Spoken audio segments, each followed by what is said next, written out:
Humans have tails. Okay, that sounds weird, I know, but it's true. While our bodies are still forming in the womb, at around day 31 to 35, you can really start to see it. Right now, you have a tail. It's inside you. It's part of your coccyx, to be more precise.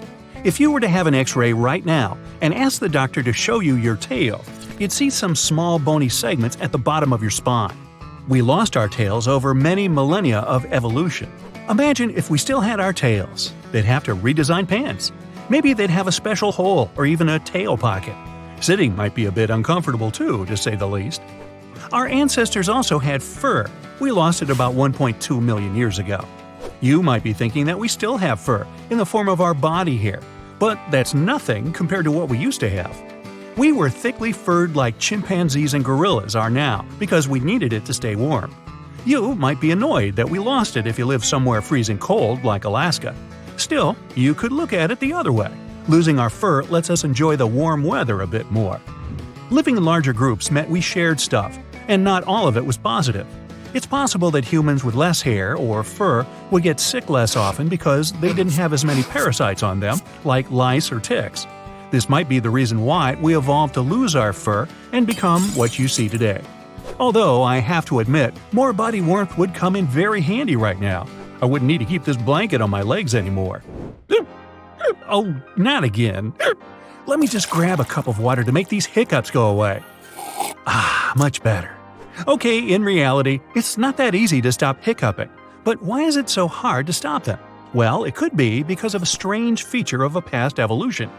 One theory is that hiccups have no real use anymore, and that we actually only do it because we come from amphibians. They had both lungs and gills at the same time. When they went underwater, the entryway or glottis to their lungs would close. Fast forward to today, and we still have that mechanism of closing the glottis, but it's useless because we don't live in the water. Wow, how unfair. If we have to get frustrated by hiccups, we should at least be able to get some use out of it. Picture this. You start getting the hiccups, and it's like a superpower. You stop breathing through your lungs and start using some gills. That'd be something else, especially for anyone who really likes swimming. Most of our teeth fit pretty much perfectly in our mouth, but there are 4 of them who arrive late to the party and ruin everything. I'm talking about wisdom teeth. They serve no real purpose, but humans and a few primates have them. However, lucky species like the tamarins don't have to worry about them. About 35% of people don't even have wisdom teeth. We might be on our way to losing them altogether once and for all. No more going to the dentist on a mission to remove them, no more headaches from them either.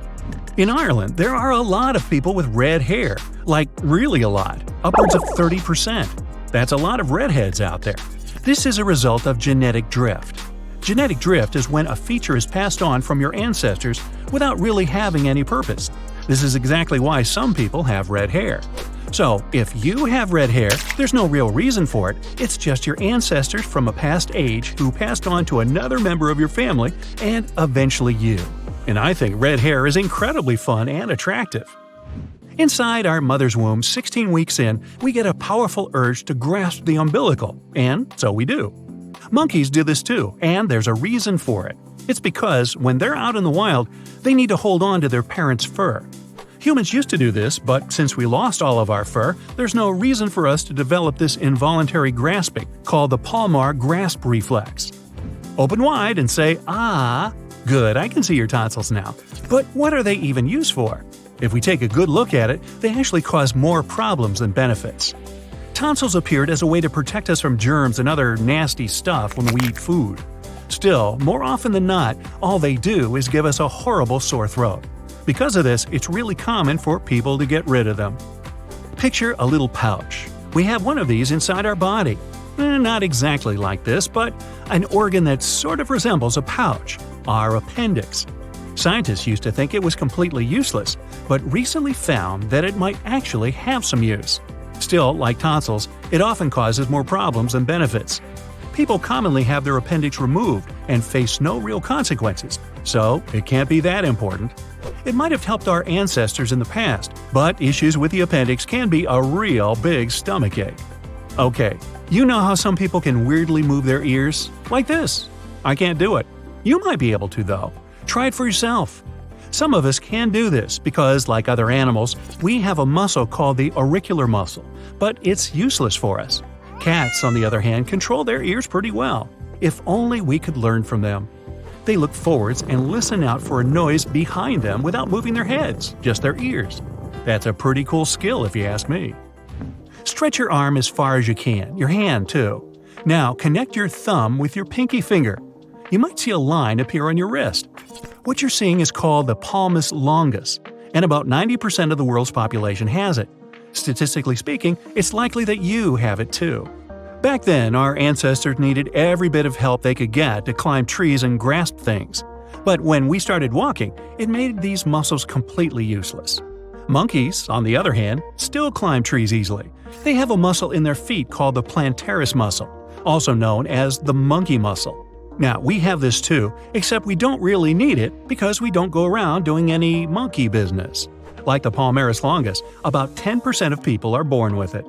Chances are, if monkeys are hanging from a branch, that's the muscle they're using. If you're getting that late-night urge for food at 3 a.m., it's because of hunger. You probably already knew that, but what you don't know is that hunger evolved as a trigger to drive us to search for more food. So, if you still got a few extra pounds you're trying to get rid of, you know what to do. Blame it on evolution! Our hungriest ancestors would have tried harder to look for food and survived to pass that trait on to us. Our love of sugary snacks, like delicious chocolate cookies and milk, is because of evolution too. Our taste buds evolved just as hunger did to help us find food that's beneficial to us. You're out for a walk and get hit with a chilly breeze. You're only wearing a t-shirt, so you decide to go back home. You get into your house with chattering teeth and realize that you've got goosebumps too. We get this from our furry ancestors. When it was cold, they would get goosebumps and their fur would stand on end. This would trap air and insulate their bodies like a nice fluffy coat. We don't have fur anymore, so it doesn't do much. Evolution also explains why you might get goosebumps when you're scared. Picture this: you're a caveman out in the wild when suddenly a tiger jumps out at you. It starts growling at you. No worries, your hair stands on end and you look giant. The big pointy fur intimidates the tiger, so it runs off. Or you have the alternative ending, where the tiger doesn't care and eats you anyway. Maybe that's why we lost the fur, because it didn't work all the time. We don't actually need 5 toes. You're doing the laundry and your hands are full. Oh, you dropped a towel. What do? You pick it up with your feet, of course. This is possible because of our 5th toe, but we could do without it. Since we walk upright and we don't need to go around jumping from branch to branch, this toe is mostly useless. We can walk and even run just fine with 4 toes, maybe even less. So who knows, maybe in the future, humans will only have 4 toes on each foot. You may have this rare body feature already and not know about it, since sometimes even an X-ray can't spot it. Most of us have 12 pairs of rib bones, which means we were born with 24 ribs. There are some folks, though, that actually have 25 ribs.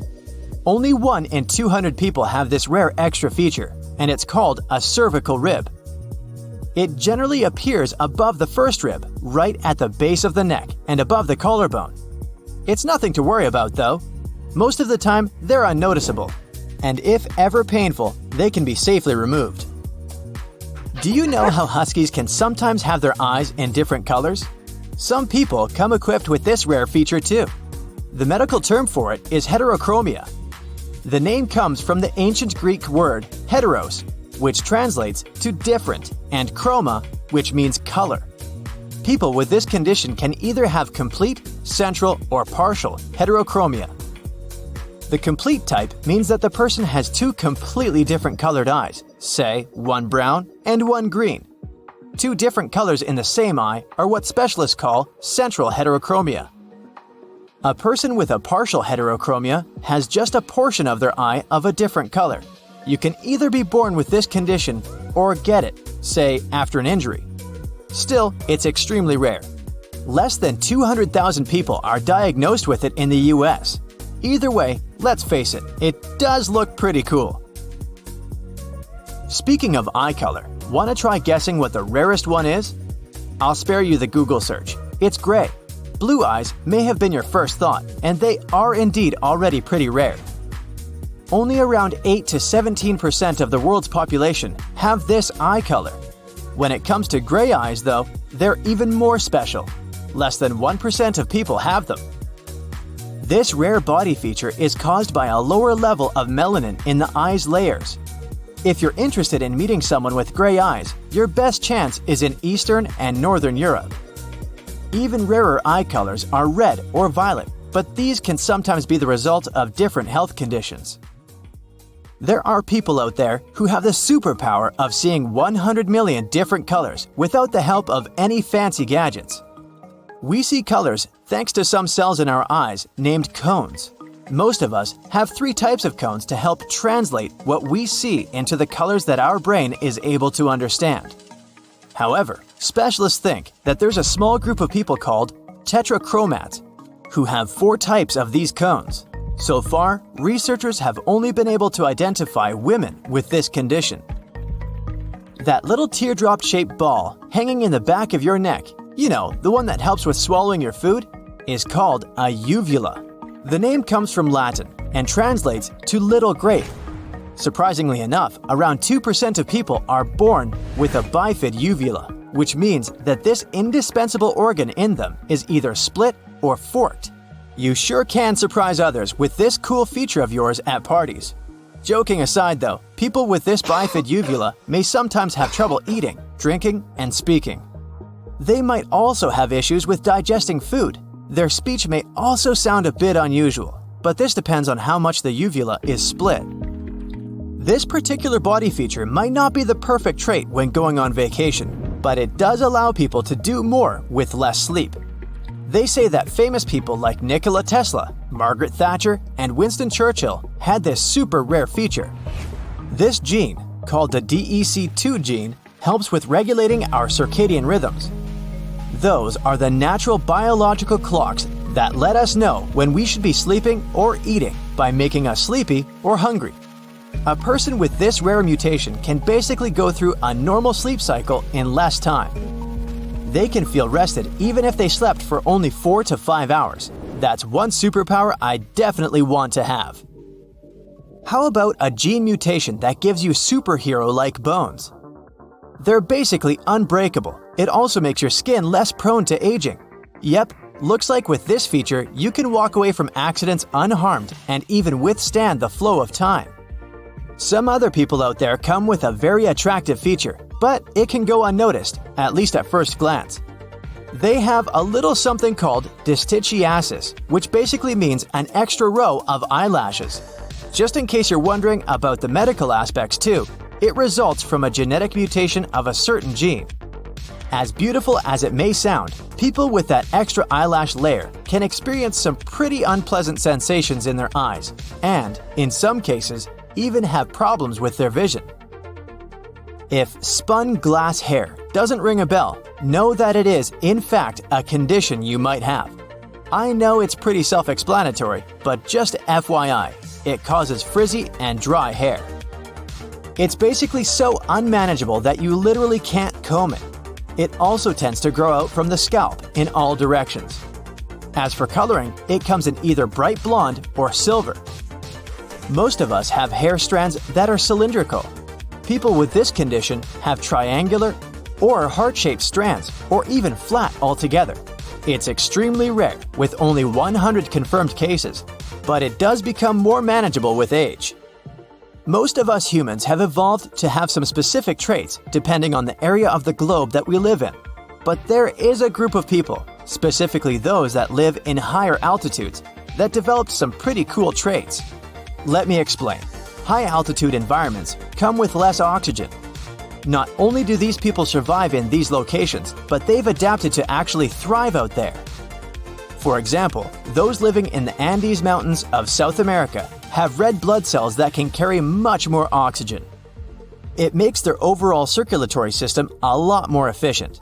People living in similar conditions in other parts of the world have also adapted in their own way. They're able to take more breaths so that they can properly supply their bodies with oxygen. This one is very important when it comes to looks, but means little in terms of a person's overall health. I'm talking about pugebaldism. Those who have it lack melanocytes, those cells that produce hair pigment in some parts of their hair. It's most common above the forehead, in front of their hairline, but it can also appear on the eyebrows or eyelashes. Folks who have it are born with this condition and carry it throughout their entire lifetime. If you really want to get rid of it, there's always hair dye available, but I personally think it looks super cool. We all know cilantro really isn't everyone's cup of tea. I don't know about you, but it tastes like soap to me. It turns out it's not actually a preference, but rather a gene that causes the plant to have this vile taste instead. A study performed on a group of about 30,000 people revealed that you can find a particular gene variant in people who say that cilantro tastes soapy.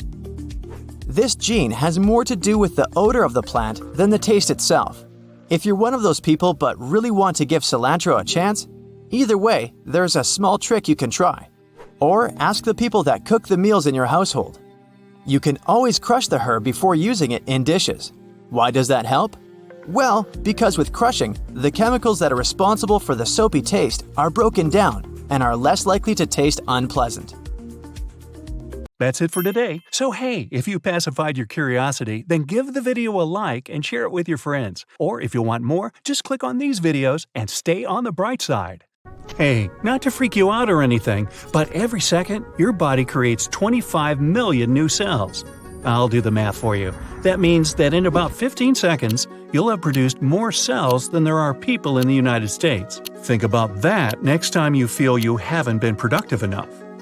It may account for only 2% of our body mass, but our brains actually take up 20% of our blood supply and oxygen. Our brains can also produce enough energy to supply a light bulb. That is, when we're awake.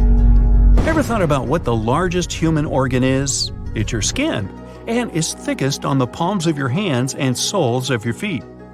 I know, I hate dusting too, but you are particularly responsible for that layer of fluff on your TV screen, you know.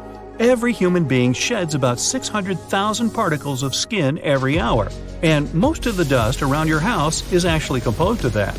So yes, we're all rather flaky.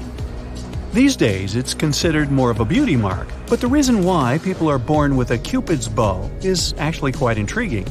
As our features start to develop before we're even born, it appears that the Cupid's bow is actually the place where our face, zips up. The right side of the face and the left side of the face, that is. While in humans, it may not be that obvious. If you look at your dog's nose, you'll see it has a straight vertical line just under the nostrils. That's right, dogs have this zip too. Did you know you were born with more bones than you have today? At birth, we have somewhere around 300 bones, but as we age, some of them fuse together. That's why in adulthood, we end up having about 200 bones. Although your teeth are technically part of your skeletal system, they're not actually bones. They do look sort of similar and do share some characteristics, like being the hardest element in your body. Why the misconception, though? Well, it's mostly because both teeth and bones contain calcium. To be a bit more specific, about 99% of the body's calcium is in your bones and teeth. The remaining calcium is in your bloodstream. So what makes them different, you might ask? It's in how the bones and teeth heal and how you should take care of them. While bones can repair and heal themselves, your teeth aren't able to do that. That's why we have dentists. We don't only have unique fingerprints, our tongues are one of a kind as well. Research has shown that those approximately 10,000 taste buds on our tongues are laid out in a unique pattern, specific for each one of us. About 80% of what you believe is taste is actually smell. The combination of taste and smell that we perceive is what we come to know as flavor. It's probably because our sense of smell is around 10,000 times stronger than our sense of taste. So, the next time you're tuning in your favorite song, try to pay some attention to your heartbeat. Do you hear that? Yep, that's right. While listening to some music, your heartbeat will sync with the rhythm of the song. And speaking of that healthy ticker of yours, just in case you're wondering, it beats on average about 75 times per minute. This means that in any given year, a human heart can pump enough blood to fill an Olympic-sized pool. What's even more fascinating is that if you were to connect all your blood vessels end to end, you'd be able to circle the Earth 4 times. But that would really hurt, so don't try that. We are the only species on this planet to have a chin. There's still some debate around this subject in the scientific community, but one of the reasons seems to be to make our jaws stronger. As humans have continued to evolve, their teeth and the muscles in their jaws got smaller and smaller, so they needed something to help with increased jaw resistance. That transparent part of your eye is called the cornea, and it helps the light go through. It's also the only part of your body that isn't connected to any blood supply. Why? Because it's especially designed to get its oxygen straight from the surrounding atmosphere. If you took out all the fat found in a healthy human body, it would be enough to make 7 bars of soap. We also produce enough saliva in our lifetimes to fill 2 swimming pools. Great expectorations. Ever wondered how much we actually eat during our whole lifetimes? I'll spare you the math. An average-sized person eats nearly 66,000 pounds of food throughout the whole course of their lifetime. How much is that for scale? About 6 elephants. And that ain't peanuts. Each of us carries around 4 pounds of bacteria on average at any given time in our bodies. But hey, don't go running to the doctor just yet. Most of that bacteria is actually good and have specific functions in the human body, like digestion and our immune systems. If you want to have an accurate depiction of your height, make sure you measure yourself in the morning. That's because you're about 0.4 inches taller right when you wake up. Trust me, it isn't magic. It's merely because, throughout the day, the soft cartilage between your spinal bones gets squashed down and compressed, making you seem shorter by the time you go to bed. We know that we have some sort of energy moving around our bodies, so we actually do emit a tiny amount of light. It's too weak for our own eyes to see, though, but if you think about it, you're actually glowing as we speak.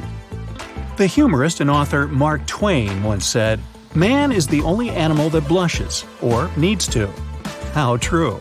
But not all humans can blush, and those that do blush to different degrees. Is there some sort of evolutionary reason for why we blush? It seems so. Blushing is a way for us to communicate without using any words, just like dogs wag their tails when they're happy or excited. So basically, blushing can be translated to "I'm embarrassed," similar to how we shiver when we're cold. If the human eye was a camera, it would have about 576 megapixels. Our vision of the world changes throughout our lives. As soon as we're born, we see the world upside down for a bit. Our brain is programmed to show the inverted image formed on our retina by the convex eye lens, but that doesn't kick in immediately after birth. Hey, I'm sure you enjoy that weekly cardio and weightlifting, but the strongest muscle in the human body is definitely not the one you've been working on. It's actually in your jaws. Your jaws are designed similarly to a nutcracker. Why? So you can get powerful bites with as little energy as possible. The fastest muscle is located in your eyes. That's probably how we came up with the expression "in the blink of an eye" for when something happens really quickly. Did you know that your nose comes with a built-in reset feature? It happens when you sneeze. Sneezing is basically your nose's way of getting rid of all the bad particles it has inhaled up to a certain point. If you think that's bad, it's not. Did you also think your pinky finger is something weak and pretty much useless? Well, it actually packs up to 50% of the strength in your hand. We still haven't figured out precisely why people yawn. Now, we aren't the only creatures to do it. Baboons, guinea pigs, and the Siamese fighting fish yawn to warn other animals to stay away. Penguins seem to yawn during courtship rituals, and snakes yawn at times after a good meal. Boy, there's a happy snake. Some theories suggest it helps us get more oxygen in, while others indicate that it helps with regulating our body temperatures. Either way, we still don't know for sure. Our ears and noses are the only organs that continue to grow throughout our lifetimes. Our eyes stay more or less the same size as we grow up. By the time we're 3 months old, our corneas should technically reach their full size. That's it for today. So hey, if you pacified your curiosity, then give the video a like and share it with your friends. Or if you want more, just click on these videos and stay on the bright side. So let me tell you a tale about tails. There are some cases of humans being born with a tail. There are about 25 confirmed cases known to scientists. Those born with tails, though, won't have any real benefit other than what the tailbone does for balance anyway. The tails have no function other than physically being there, as they have no bones. The tails only consist of nerves, vessels, and muscles. Now, do you find that you're a picky eater? Do you think that coriander tastes like soap? Or you can't stand pineapple on pizza? Really? Well, this may be due to what kind of taster you are. Up to 30% of people are considered super tasters and will experience different levels of enjoyment or disappointment from their foods. Food that is bitter to the super taster will likely be sweet to average tasters, who make up 40% of people. There are also 30% of people who are non-tasters and won't find anything too exciting. I guess you just have to develop a taste for that. The vast majority of people have brown eyes. About 79% of the world population share this eye color. Once, all humans only had the brown pigmentation, until around 6,000 to 10,000 years ago, and I wasn't around then, when humans migrated to Northern Europe. A mutation occurred, helping the eyes to adapt to the change of light. Blue eyes became the most common of the mutated coloration, and all of them today can be traced back to one ancestor from Europe. His name was Chadwick Abernathy. His friends called him Chad, and he was a boulder mover at Stonehenge. Well, not really. Today, blue eyes make up around 10% of the human population. Amber and hazel eyes each take up 5% respectively. Gray eyes are up to 3%, and the rarest of eye colors are green ones, consisting of only 2%. Rarer still is heterochromia iridum, where both eyes are of different colors. It's inherited and also affected by other genetic factors. Only 1% of the human population have this incredibly rare attribute. Do you have a small hole in the front of your ear above the ear canal? This is a preauricular pit. During the first 6 weeks of a child's development, long before being born, the auricle, which is the external part of your ear, will develop. The preauricular pit forms when the auricle doesn't fully fuse. This occurs in less than 1% of humans. Although there's speculation that having this little hole is the remnant of gills that we once had from our seafaring ancestors, there is nothing solid to confirm this theory. If you can lick your elbow easily or touch your thumb to your forearm, congratulations, you're among the minority of people. But some people bring flexibility to the next level. This condition is called hypermobility. It allows rare individuals to twist their bodies into weird positions, just like a snake, putting their head between their feet, doing a back bridge, and all sorts of splits. But in some cases, hypermobility can increase sensitivity because such people have a larger medulla. This brain area is responsible for processing emotions. 90% of people are right-handed and only 10% are left-handed. Yes, that adds up. But there's also a very small percentage of those who can use both hands equally well, including writing, drawing, and doing any tasks. Naturally, ambidextrous people account for only 1% of the entire population, which is about 70 million people. If you want to check whether you're one of them, try to write the same phrase with both hands, or draw a circle first with your right and then with your left hand. If there's no difference, congrats! By the way, these exercises are very good for balancing the hemispheres of the brain, regardless of which hand is your dominant one. And if you have 3 hands, well, that's a different video. Your fingernails grow faster on your dominant hand. In other words, if you write with your right hand, it's all right. And you'll have to trim those nails more often. Your fingernails also grow faster in the summer and during the day. Your skeleton will renew itself completely within 10 years, and yes, without surgery. An adult uses around 200 muscles just to make one step. So don't tell me I don't work out enough. Every minute, your body sheds more than 3,000 skin cells. It's almost 200,000 skin cells per hour and more than 9 pounds per year. Hey, it's the Shedding Skin Cells Weight Loss Plan. Ooh, sign up. But hey, don't worry, you still have about 300 million skin cells at any given moment. Plus, your skin completely renews itself every 28 to 30 days. The liver is the only human organ that can regenerate completely.